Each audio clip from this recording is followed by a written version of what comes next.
సంఖ్యాశాస్త్రరీత్యా ఏ నెలలో అయినా సరే 9, 18, 27 తేదీల్లో జన్మించిన వ్యక్తుల యొక్క వైవాహిక జీవితం, శరీర నిర్మాణం, ఎటువంటి అనారోగ్య సమస్యలు వీరికి వచ్చే అవకాశం ఉంది, ఎటువంటి స్నేహితులు వీరికి ఉంటారు, ఎటువంటి పరిహారాలు వీరు పాటించాలి అన్న అంశాలు ఈరోజు ప్రధానంగా తెలుసుకునే ప్రయత్నం చేద్దాం. ఏ సంవత్సరమైనా ఏ నెలైనా సరే 9, 18, 27 తేదీల్లో జన్మించిన వారు, అంటే ఏక సంఖ్య చేస్తే 9 రావాలన్నమాట. ఈ తేదీల్లో జన్మించిన వారి యొక్క శరీర నిర్మాణం విషయానికి వస్తే ప్రధానంగా ప్రశాంతమైనటువంటి వదనం ఉంటుంది. వీరి చూపులు ఏవైతే ఉంటాయో కాస్త తీక్షణంగా ఉంటాయని చెప్పొచ్చు. మనసులో చాలా రహస్యాలను వీరు ఎప్పుడూ కూడా దాచుకుని ఉంటారు. పైకి మాత్రం గంభీరంగా వీరు కనిపిస్తుంటారు. పొట్టి కాదు, పొడవు కాదు, అంటే మధ్యస్థమైనటువంటి ఎత్తు అంటాం కదా, అది కాస్త వీరికి అధికంగా ఉంటుంది. అదేవిధంగా వీళ్ళలో చాలా మందికి పళ్ళకు సంబంధించిన సమస్యలు రావడం, లేదా పలు వరుస సరిగ్గా లేకుండా ఎగుడుదిగుడుగా ఉంటుంది అంటాం కదా, ఈ విధంగా ఉండే అవకాశం కూడా వీరికి కాస్త అధికంగా ఉంటుంది. అదేవిధంగా పెదవులు కొంతవరకు కూడా పెద్దవిగా ఉంటుంది. వీరి కదలికలు ఏవైతే ఉన్నాయో అవి చాలా వేగంగా ఉంటాయని చెప్పవచ్చు. అంటే వీరు నడవడం అనుకోండి, స్త్రీలు కావచ్చు, పురుషులు కావచ్చు, ఈ 9వ తారీఖున జన్మించిన వారు ప్రధానంగా చాలా వేగంగా కూడా నడుస్తుంటారు. ఏదైనా మనం మాట్లాడుతుంటే కూడా వేగంగా స్పందిస్తుంటారు, వెంటనే స్పందిస్తుంటారని కూడా చెప్పవచ్చు. ఇక వీరి యొక్క వైవాహిక జీవితం విషయానికి వస్తే 9వ తారీఖున జన్మించినటువంటి పురుషులు ఎవరైతే ఉన్నారో వారికి చాలా సంస్కారం కలిగినటువంటి, నేర్పు, ఓర్పు కలిగినటువంటి భార్య వారి జీవిత భాగస్వామిగా వచ్చే అవకాశం అధికంగా ఉంది. అదేవిధంగా స్త్రీల విషయానికి వస్తే ప్రధానంగా మంచి పేరు ప్రఖ్యాతులు ఎవరికైతే సంఘంలో ఉంటాయో అటువంటి వారు వీరికి భర్తలుగా వస్తారని చెప్పవచ్చు. మొత్తం మీద స్త్రీలకు కావచ్చు, పురుషులు కావచ్చు, మంచి భార్య లేదా మంచి భర్త అంటే కదా, లేదా జీవిత భాగస్వామి అని చెప్పొచ్చు. ఒక్క మాట అర్థం అంటే ఖచ్చితంగా కూడా లభిస్తారని చెప్పొచ్చు. వివాహమైన మొదట్లో కొంతవరకు ఏంటంటే ఇద్దరు కూడా కష్టపడి పనిచేసి ఉన్నతమైన స్థాయికి ఎదగాలి అని చెప్పి అనుకుని కొంతవరకు సమయాన్ని దానికోసం వీరికి గడుపుతారని చెప్పవచ్చు. అంటే పెళ్ళైన వెంటనే జీవితాన్ని అనుభవించడం కన్నా కూడా ప్రధానంగా మనకు కొత్తగా పెళ్ళైంది, మనకు ఆర్థిక పరంగా ఎదగాలి, ఒక ఇల్లు కొనుక్కోవాలి, కారు కొనుక్కోవాలన్న వైపుగా వీరు ఆలోచన చేసి మొట్టమొదటిగా ప్రాధాన్యత ఎక్కువ కూడా దానికి ఇస్తుంటారని చెప్పొచ్చు.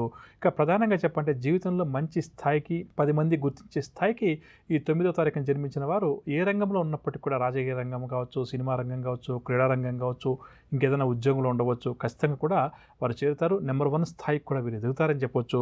కాకపోతే వీరికి కోపం అంటాం కదా, అది ఏదైతే ఉందో దీనివల్ల జీవితంలో ఇబ్బందులు ఎదురవుతాయి.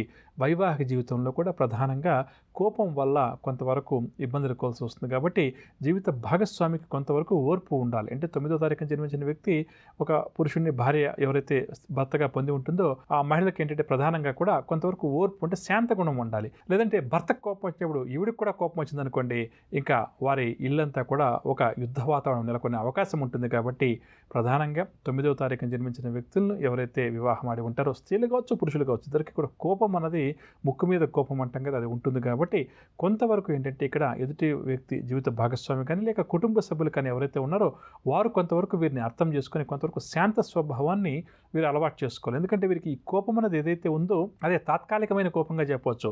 ఒక 10 నిమిషాల తర్వాత కోపాన్ని వీరు మర్చిపోతారు, కానీ ఎదుటి వ్యక్తులు మర్చిపోలేరు. ఈ విషయాన్ని వీరు కూడా గుర్తుంచుకోవాలి. ఎందుకంటే కోపం వచ్చినప్పుడు సాధ్యమైనంత వరకు కూడా మౌనంగా ఉండడం మంచిదని చెప్పొచ్చు.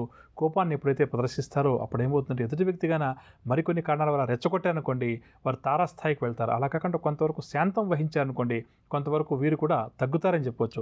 కాబట్టి ఈ సూత్రాన్ని గమనించి వీరి జీవితంలో ముందుకు వెళ్తే వీరి వైవాహిక జీవితంలో పెద్దగా ఇబ్బందులు ఏమీ ఉండవని చెప్పవచ్చు. కానీ కుజుడుగానే వీరి జాతక చక్రంలో బాలేకపోతే, గురువుగానే బాలేకపోతే మాత్రం కొంతవరకు వైవాహిక జీవితంలో కొంతవరకు వీరు. నువ్వు ఇంకేమన్నా చెప్పాలా? ఇంకేమన్నా అబద్ధం చెప్పాలనుకుంటే చెప్పేయి. నేను చూడాలనుకుంటున్నాను నన్ను మోసం చేయడానికి నువ్వు ఎంత నీచానికి దిగజారగలవు అని. ఎందుకు ఆలియా, ఎందుకు నువ్వు ఇలా చేసావు?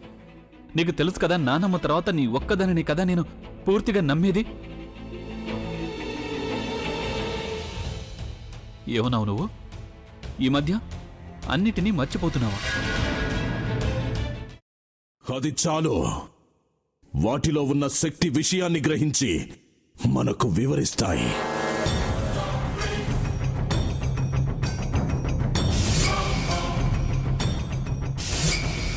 ఎవరు ఆ దండ విప్పొద్దు, గది తలుపులు తెరవద్దు.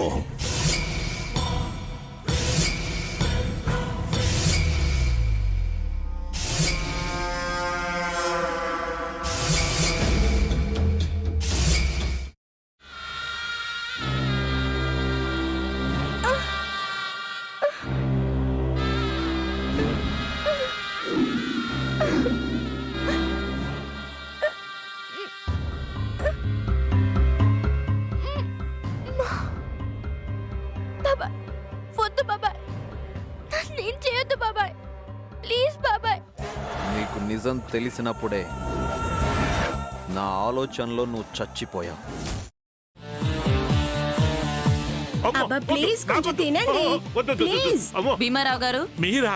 ఇగో మీరా కాదు సక్కుబాయ్. అవును, మీ పనామే లేచిపోయిందని చెప్పి కంప్లైంట్ ఇచ్చినావు కదా. రేయ్, ఆయన కంప్లైంట్ ఇచ్చింది లేచిపోయిందని కాదు, కనిపించడం లేదు అని. అచ్చా, అట్లానా? సరే మేడం. ఇడియట్. ఆ వంట మనిషి పేరేంటన్నారు? రత్తాలు మేడం. ఏం పెద్ద మంచి, నీ వంట మంచిని కూడా మేడం అని పిలుస్తావా? రేయ్ హాఫ్ బ్రెయిన్,